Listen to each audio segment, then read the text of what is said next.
ప్రస్తుతానికి మనతో కాకినాడ జిల్లా వెలుగురేఖ సంఘ ప్రెసిడెంట్ జాహ్నవి అయితే ఉన్నారు. వారిని అడిగి జనసేన పరిస్థితి కాకినాడ జిల్లాలో ఎలా ఉందో తెలుసుకునే ప్రయత్నం చేద్దాం. నమస్తే అండి.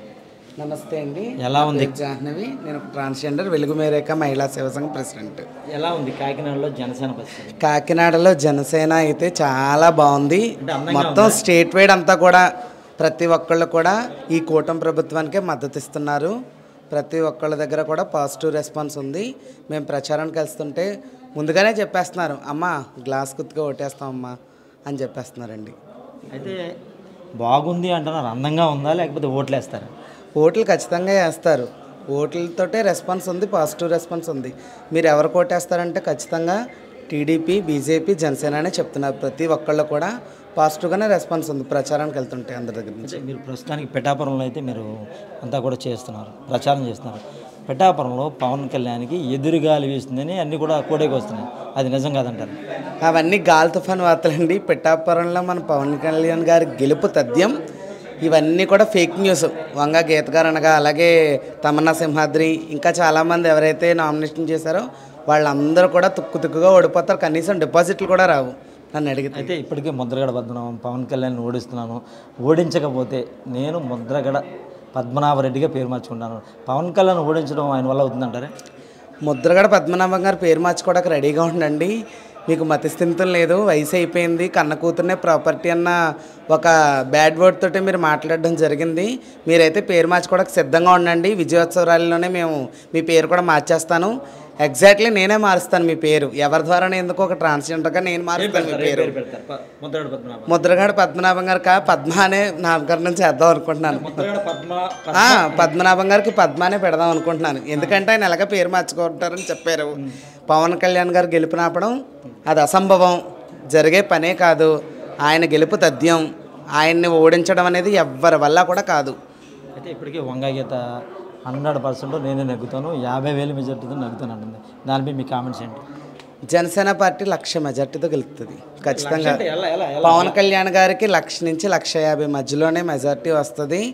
వంగ గీత గారు 50,000తో ఏదో గెలిచేస్తాను అలా ఇలా అనుకుంటున్నారు. అది జరగని పని అండి. వంగ గీత గారు ఆల్రెడీ మిమ్మల్ని 3 టైమ్స్ చూశారు. ఈ నియోజకవర్గం అంతా కూడా మీ పరిపాలన ఎలా ఉందో, ఇక్కడ ఉన్న డ్రైన్లు ఏంటి, రోడ్లు ఏంటి, ఏమీ కూడా ఏం జరగలేదని ప్రతి ఒక్కళ్ళు చెప్పడమే. మేము చాలా ఈరోజు 11వ రోజు నేను ప్రచారానికి వెళ్ళి ఏ ఏరియా కూడా డెవలప్మెంట్ లేదు.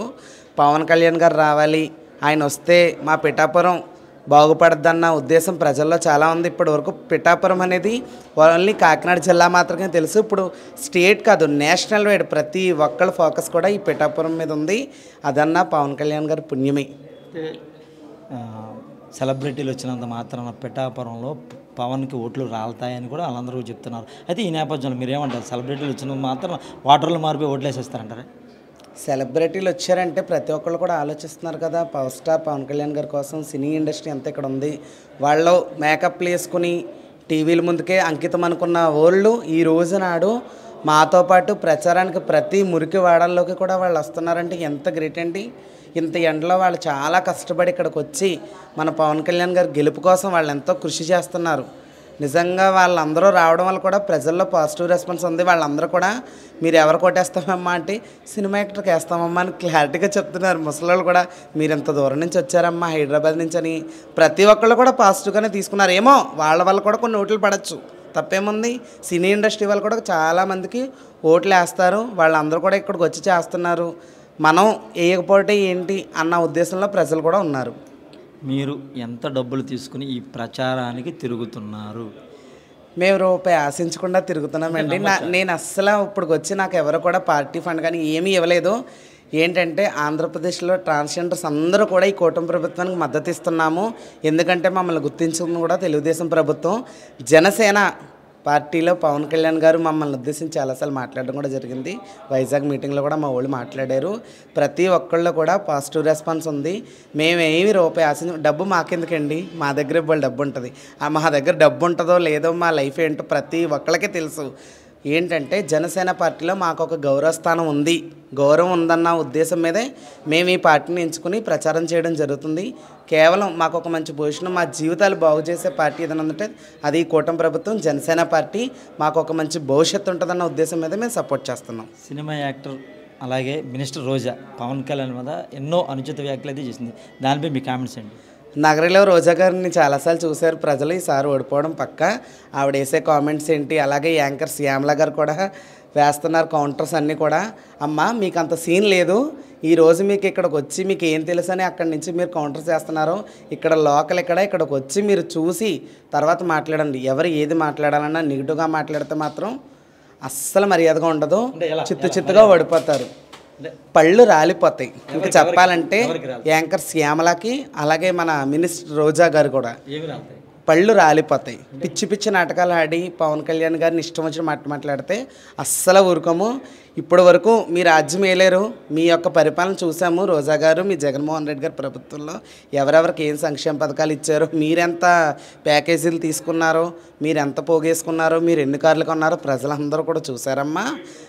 అలాగే ఈసారి మాత్రం మిమ్మల్ని అందరిని ఇంటికి పంపించడం పక్క, అది ఖచ్చితంగా జరుగుతుంది. ఈసారి మా పవర్ స్టార్ పవన్ కళ్యాణ్ గారు రావడం జరుగుతుంది.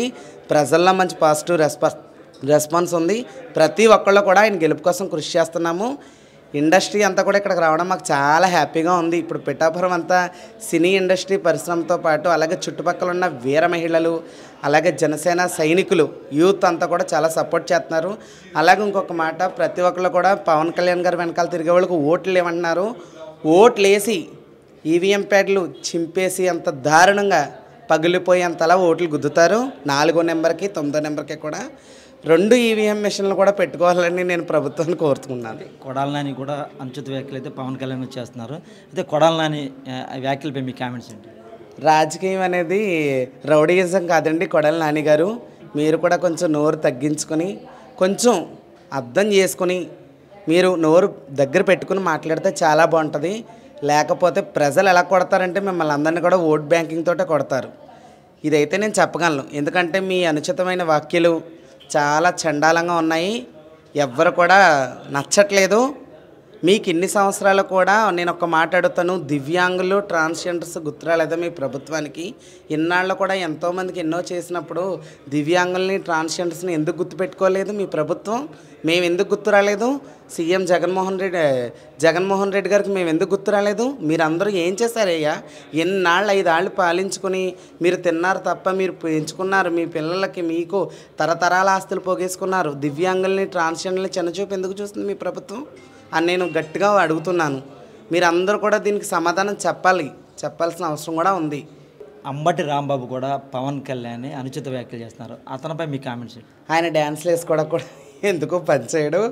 ఏమండి అంబటి రాంబాబు గారు, మీరు డ్యాన్స్లు వేసుకుందరు కానీ, ఎందుకంటే మా కమ్యూనిటీ అందరిని ఇంట్లో కూర్చోబెట్టారు కాబట్టి ఇప్పటి నుంచి మీరే గౌన్లు వేసుకుని చక్కగా మంచి డ్రెస్సింగ్ చేసుకుని డ్యాన్స్లు ఎదురు కానీ ప్రిపేర్గా ఉండండి. సంబరాల రాంబాబు గారు, అంబటి రాంబాబు గారు ఆయన ఎవరు అన్నం మానేశారమ్మా? అందరికీ కూడా ఆయన సంబరాల రాంబాబు, సంబరాల్లో డ్యాన్సర్ అనమాట ఆయన. ఇప్పుడు ఒక ఇన్నాళ్ళు ఒక జోకర్ అంటే నెట్లో కొడితే ఏదో వచ్చేది, ఇప్పుడు జోకర్ రాంబాబు అని కొడితే మన అంబటి రాంబాబు గారు వస్తున్నారు. మీరు కూడా కొంచెం ఒళ్ళు దగ్గర పెట్టుకుని మాట్లాడండి. ఎందుకంటే ప్రతి ఒక్కళ్ళు డ్యాన్సర్లు మేము ఉన్నాం కదా, కళాకారులు మేము. మా కళ్ళన్నీ పక్కనట్టు మీలాంటి వాళ్ళు అందరూ కూడా ఇలా గౌన్లు వేసుకుని డ్యాన్స్లు అయితే ఎలా సారు? మేమేమైపోవాలి? రేపు పొద్దున్న వచ్చే 5 సంవత్సరాలు కూడా మీరు అందరూ ఇదే పని చేయాలి. మేము మీ స్థానంలో మేము ఉంటాము, మా స్థానంలో మీరుండి ప్రతి ఊరు కూడా చక్కగా ప్రతి ఊరు రికార్డింగ్ డ్యాన్స్ వేయడానికి రెడీగా ఉండండి. శ్రీ అంబటి రాంబాబు గారికి నేను ఖచ్చితంగా చెప్తున్నాను. ఇంకా దానికి తప్ప ఎందుకు పనిచేయరు ఆయన డ్యాన్స్లు వేసుకోవడానికి తప్ప. అయితే మీరు ఎంత ఉత్సాహంగా ఉన్నారు. అయితే మీరు గెలుస్తారన్నప్పుడు జగన్మోహన్ రెడ్డిని రాళ్ల దాడి ఎందుకు చేస్తున్నారు? ఎందుకు కొట్టారు ఆయన? రాళ్ల దాడి చేయడం అనేది ఎవరో చేయరమ్మా. జన సైనికులు అందరూ కూడా చాలా నిస్వార్థతతో ఆత్మస్థైర్యంతో చేస్తున్నారు. ఆయనకి దెబ్బ తగలడం అంటే జగన్మోహన్ రెడ్డి గారు అంతా కూడా ఇన్నాళ్ళు కోడికత్తి డ్రామా ఒకటి వేసారు, గుర్తుందా? అప్పుడు తల్లిని చెల్లిని ఆయుధాలుగా వాడి గెలిచారు. ఇప్పుడు తల్లిని చెల్లిని ఎక్కడో దూరంగా పెట్టి వైఎస్ విజయమ్మ గారు ఎందుకు కనిపించట్లేదు? ఆవిడ అమెరికాలో ఉన్నారు. నా కొడుకు ఓటేద్దని వాళ్ళ ఫ్యామిలీ మెంబర్సే వాళ్ళకి సపోర్ట్ చేయట్లేదు కాబట్టి వాళ్ళ అనుచరులే ఆయనకు ఒక గులకరాయిని కొట్టి ఏదో ప్రజల్లో ఆ స్టిక్కరు ఎన్నాళ్ళు ఉంచుకున్నారు. వాళ్ళ సైనికులంతా కూడా వాళ్ళ యొక్క వైఎస్ఆర్సీపీ పార్టీ అంతా కూడా అదంతా ఒక డ్రామా. ఆ డ్రామాలన్నీ ప్రజలు నమ్మరండి. మీరు ఆ స్టిక్కర్ తీసేసి ప్రచారాలు చేస్తే చాలా బాగుంటుంది.